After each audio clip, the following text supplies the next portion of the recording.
Thawne. Here's a fun fact about the history of the Flash in DC Comics. Reverse Flash wasn't always the most serious villain out there. For a long time, many comic book readers considered him a bit silly and over the top. We'd argue Grant Morrison helped reshape Eobard Thawne's image. Still, in pop culture, it's the CW series Thawne that we all fear and respect. Currently, Thawne is a detached, amorphous being made up of the negative Speed Force. No, we're not making that up either, but we're definitely dumbing down the concept. The point is, Reverse Flash reaches across the multiverse right now, looking for Harrison Wells to inhabit. This whole scenario came about after Team Flash defeated him for the 100th time, which is precisely why we put Eobard Thawne in the first entry. He's going to reappear sometime in the future of this series. He's Barry Allen's greatest rival, and he knows how to torture our protagonist. It's only a matter of time before he takes away someone or something else that Barry cherishes. It's what makes the CW Reverse Flash so scary.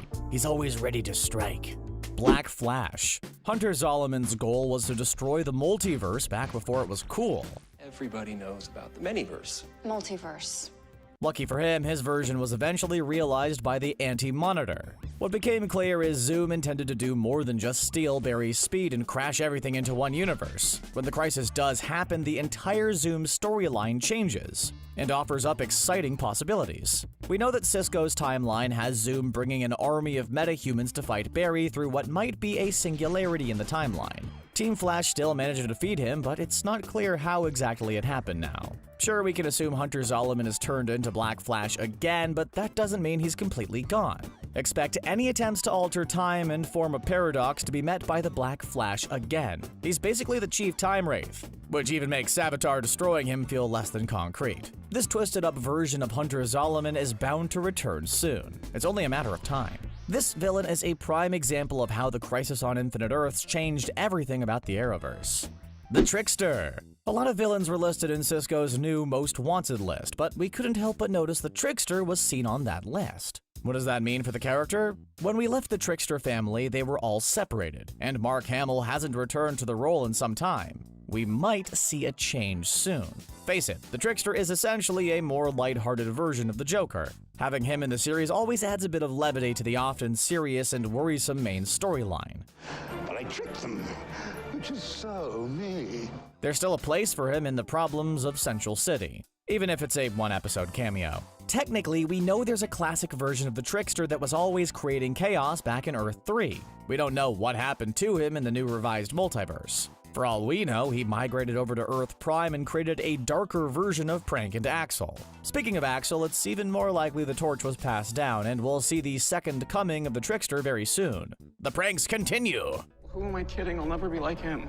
Grodd. Gorilla Grodd is one of the most on-again, off-again villains in the series. Fans keep waiting for him to summit the peak of evil accomplishments, but we've never gotten to that point. Okay, so we got close with his battle against King Shark, but the comic book Grodd is way more sinister than that entire battle. Now we're being led to believe he's a good guy? We're not buying it. Grodd is a mastermind. It's easier to believe he used Flash to defeat a more significant threat to both of them. Last time he wanted to live out his life in Gorilla City, things never stayed that way.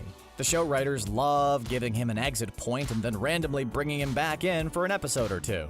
Now that's entertainment. We see a lot of potential for more Grodd storylines in the future. Now that Earth 38 is fused with Earth 1, we could see a more realized version of the Legion of Doom, where Grodd gets a seat at the table. Think of everything the show did for Reverse Flash. They did the exact opposite for Grodd. Bloodwork. Was the bloodwork we saw in Flash Season 6 a bit disappointing? Not really, but he was undoubtedly hurt by the fact he was only a half-season villain.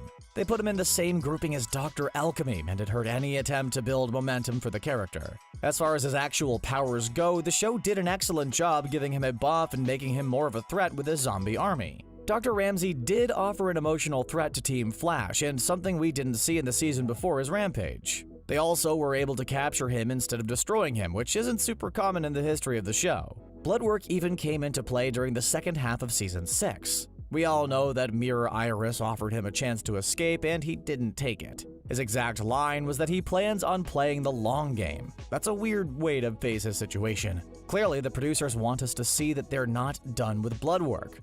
You need my blood. How grand. There's a storm a-comin'. Mirror Master. Boy, this entry sure turned into quite the confusing proposition. We're just gonna go with both Mirror Master characters for this list because we don't know the state of Sam Scudder in this new Earth. We will say Eva McCulloch clearly is the more threatening of the two. She's the Mirror Master we all expect when we hear the name. Eva is also still a big player in the series, now given her successful takeover of McCulloch Technologies. She claims to not be one of the Flash's enemies, but it sure seems like it. Mirror Master is one of the greatest threats to Flash when they decide to work against him. It's only a matter of time before Eva decides to twist Barry's arm for more power. Meanwhile, Sam Scudder is likely at large in this universe, working on his minimal ability to bend the mirror dimension. We may never see this version of the character again, but we seriously doubt that. After all, Eva is clearly an Earth 2 creation. Scudder is and always will be a part of Flash's rogues gallery. Infinite reflective loop that even you can't escape. The Top. Speaking of Sam Scudder, his partner in crime, Rosa Dillon, hasn't shown up in recent seasons. This feels like a shame given the fact that the Top tends to be a significant villain in a number of the comic book storylines. We even saw in one version of the future that Mirror Master and Top combined into a dangerous combo.